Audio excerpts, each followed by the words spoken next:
It's a privilege because Jim is a respected academic leader. Everywhere Jim has gone, from Bard to Columbia to AUC, he has left behind a legacy of excellence with empathy. Jim's emotional intelligence is high, much higher than my own, which is perhaps why I respect it so much. But the challenge of introducing Jim is that he's not just another smart guy who can talk about history, politics, and culture. Jim is a good friend to me, as he is to many of us in this room. And we are better for it. Jim makes people around him better through his kind personality, his affable smile, his can-do spirit, and his positive attitude. Let me give you an example. I got to know Jim Ketterer in 2019 when I was asked to serve on a hiring committee for a new dean of the library. Jim was a relatively new dean in the School of Continuing Education at the time. There were some heavy hitters on this committee. Other deans, tenured full professors, center directors, and thoughtful professional librarians. Then there was me, a relatively new term contract assistant professor who arrived only a year or two before Jim. But on this committee, there was no rank. There were only well-meaning professionals coming together from various viewpoints to do a job.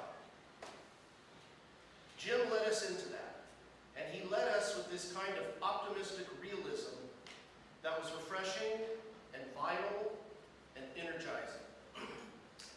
Jim is one of those leaders who, without getting in your face, makes you want to give your best to whatever you are doing.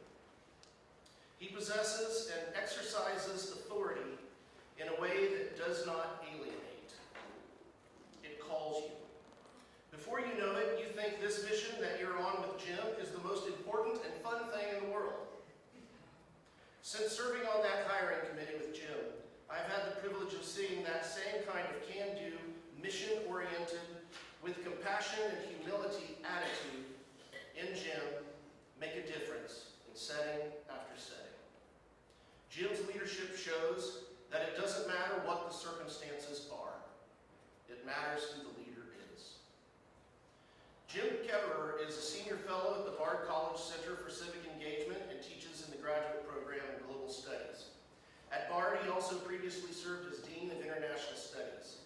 In Egypt, he was Dean of the School of Continuing Education at AUC and served as Egypt Country Director for Ahmed East. Prior to that, he was Vice Chancellor for Policy and Planning and Deputy Provost at the State University of New York, where he was also the Director for the Center for International Development, which implemented projects for USAID. He has served in government at the federal and state levels. He was a Boren Fellow in Morocco, a Rotary Ambassadorial Scholar in Tunisia, and a visiting lecturer at the National University in Lviv, Ukraine. Jim is also an accomplished musician. He is a drummer in the Art Stanton Quartet, which has a new project called Exploring the Sheltering Sky, drawing on the music and writings of Paul Bowles and the connections between his work in New York and Tangier, Morocco. Ladies and gentlemen, please join me in welcoming back to AUC a guy who I am proud to call both mentor and friend, Jim Ketterer.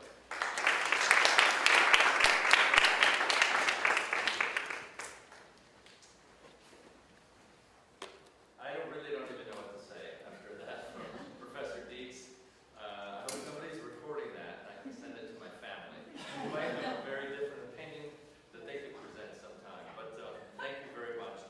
Thank you to the Center for American Studies and Research, Professor Dietz and Yasmin, who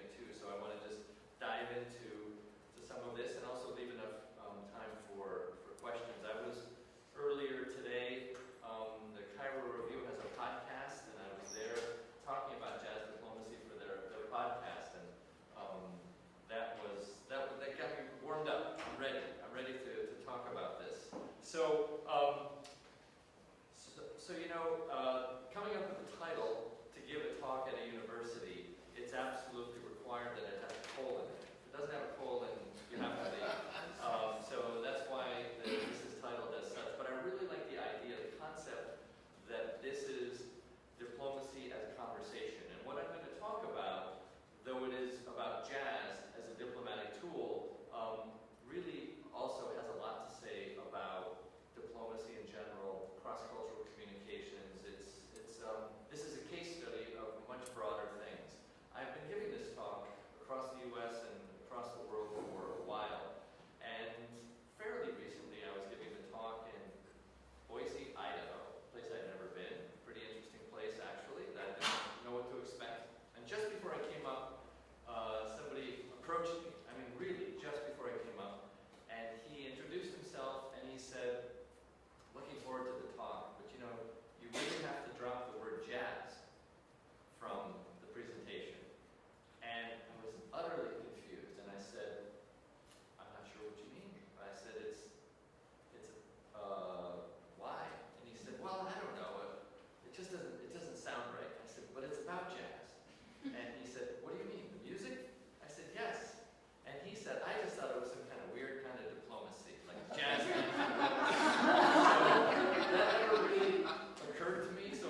much more than music, but music was going to be the thing for a variety of reasons that we'll talk about, was the way forward in using it as a diplomatic tool, and particularly jazz. Now, just for the sake of being consistent and thorough about this, I don't want this to seem like, well, this is the first time that jazz would be exported as an American export. It is the first time that it was going to be exported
So mad and blue.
performing here on campus next week. All right, Yeah. next week. And lots of, I think, other members of that band are performing at the Cairo Jazz Festival. When you hear the band, they're integrating lots of Egyptian music as well as traditional American jazz. And this happens in Brazil as well, and many, many, many, many other places. And we, in 2013, when I was working for Anadise, we brought a couple of bands from the U.S. And this was the years right immediately following the revolution. Things were really up and down in many ways, but the jazz festival went on, and it was a huge success. And so this woman we brought, she is from New York. She's a great musician. She's originally from Jamaica. Her bass player, who's in this picture, is from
don't understand my point as a criticism No, that's either okay, yeah. of the presentation or any diplomatic efforts. But as someone who has lived in the United States, this is a thought that comes to my head several times. When I think about the word diplomacy, I think that diplomacy is a two-way thing. Yes. You know, it's one side trying to promote themselves as supportive and helpful, and also expecting support and help from the other side. It's a good exchange that benefits both sides. In the 1940s, the United States started a policy called the Good Neighborhood Policy that was an attempt to attract Mexico and Brazil particularly to have more friendly relationships with the United States because of the fear of them joining the World War at the wrong side with Right. Germany, right? And this worked really well. They got the sympathy of Brazilians, and Brazil got sympathetic with the United States, the United States got sympathetic with Brazil. So there were efforts like portraying Brazilian characters and Mexican characters in Disney movies. I think you know the story really well. But you know, we see the United States doing policies like that and saying that they are good friends to Mexico and to Brazil, which is South American countries. But at the same time, the United States has also participated in every single coup that has happened in Latin America and overthrowing governments in Latin America. And you see the United States doing an amazing effort to deport Latin Americans and portray many people as criminals and to justify that many of the problems that the United States has nowadays is the Latin immigrants. So I would like to hear a word from you from that idea that diplomacy should be a two-sided thing, and that many times the United States might have done quite an effort to promote their culture in other countries and should look like I'm here to be your best friend, but maybe it's not always been a two-sided thing, a two-way thing. Yeah, that's a great question, and it gets right to the challenge of public diplomacy versus the rest of it. And so, you know, public diplomacy can often be referred to in the category of soft power. Joseph Nye from Harvard coined that term, and I sometimes don't like the term because it makes it seem less important.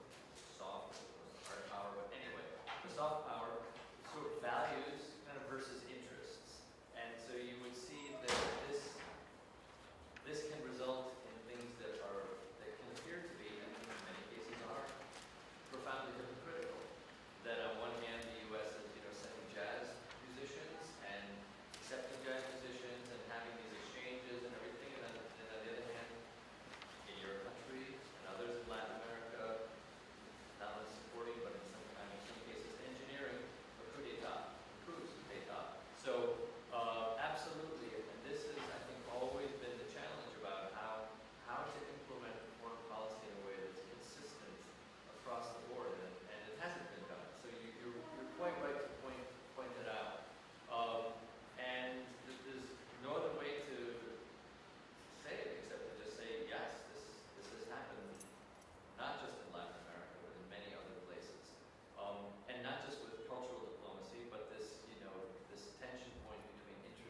diplomacy was Penny Von Eschen's book, Oh, Satchmo Satchmo Blows Up Blows the Up the World. World, yeah. And this image is on the cover. It is. It's a fantastic book. I Yeah. love it. It's, you know, it never gets old.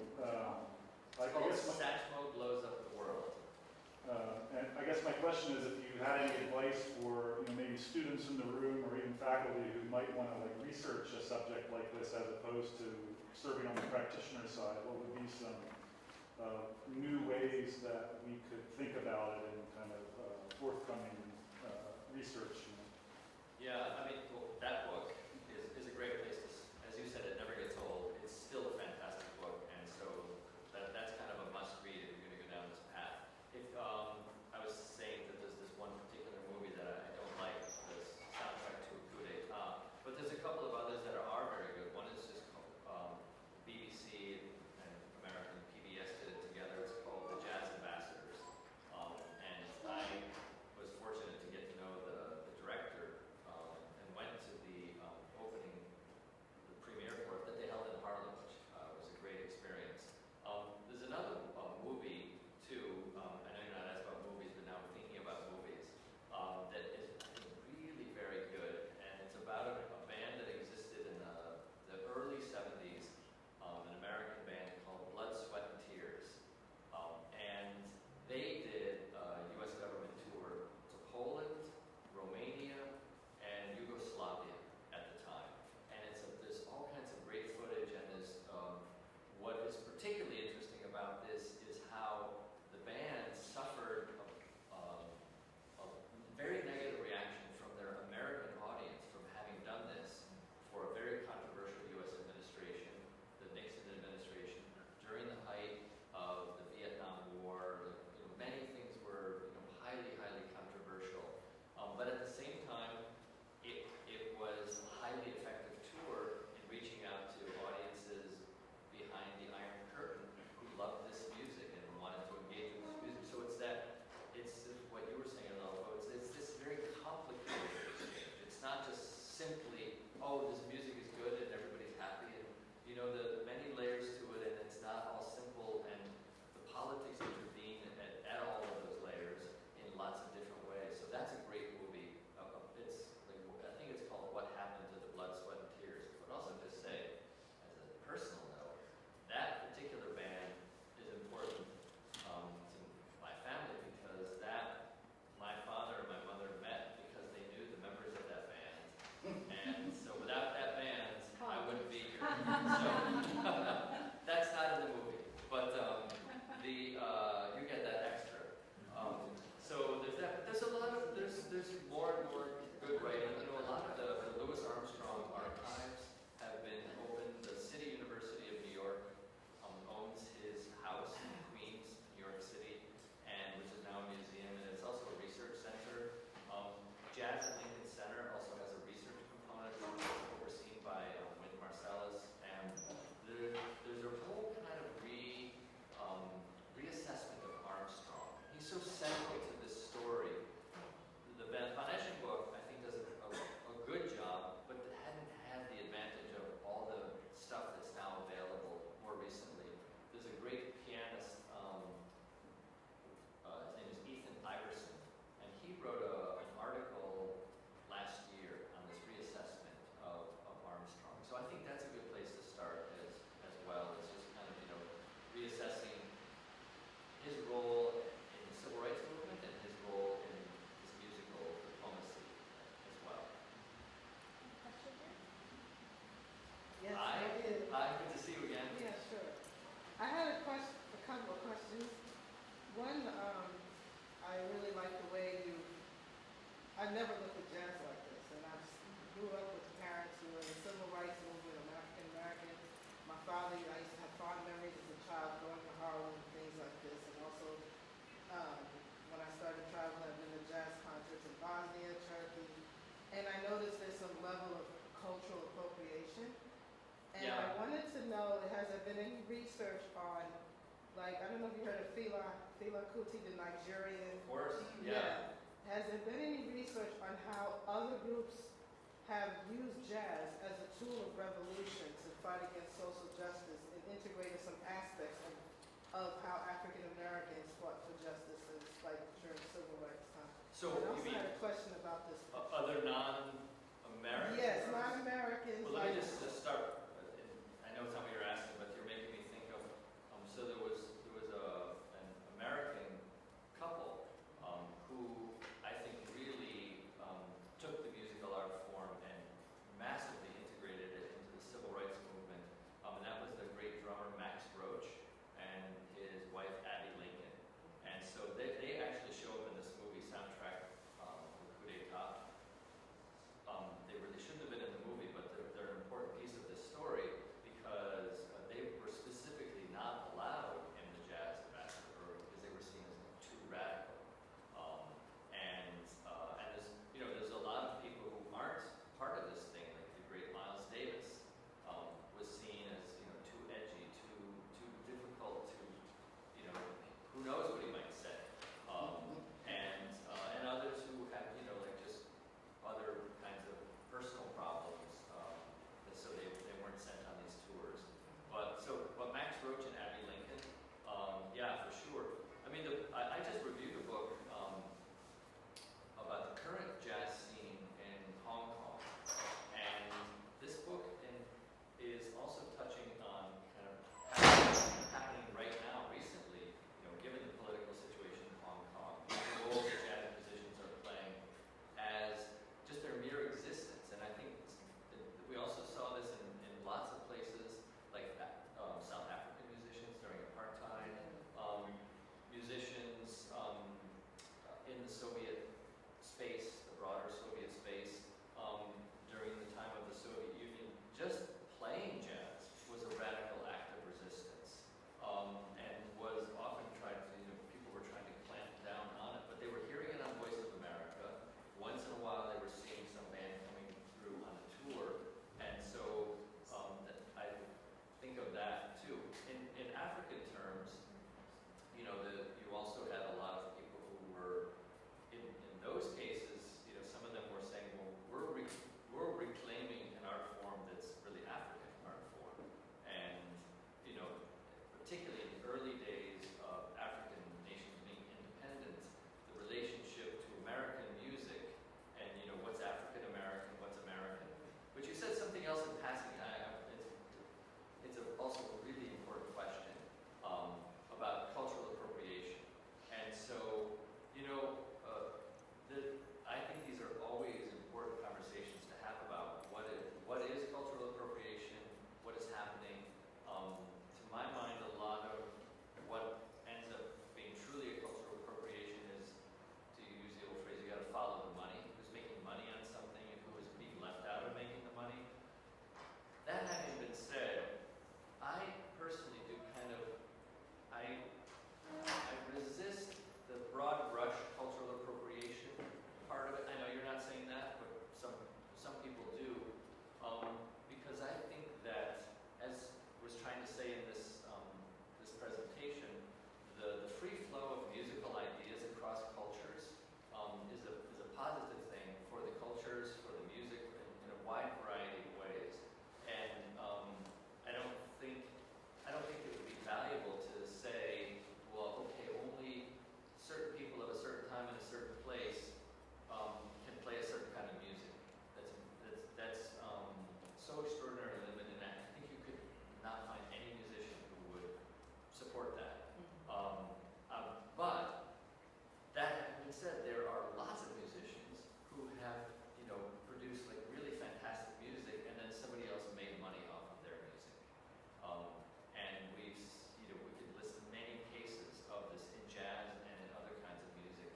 And so that's just straight out appropriation. That's theft of people's intellectual property as well. So that's plain wrong. But I think the movement of musical ideas, that's a far more complicated. It's the way musicians work, particularly jazz musicians. They're often forming and reforming bands all the time, and to share ideas, share different.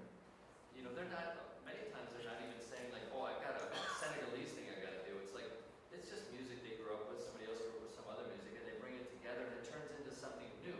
When I say cultural appropriation, I'm more looking at it from the adaptation redefinition. Like you adapt something, and then you also redefine it so it also fits partly of your culture, but you incorporate some aspects of the. I see what you mean. But it's complicated. it's one of those like third rail phrases.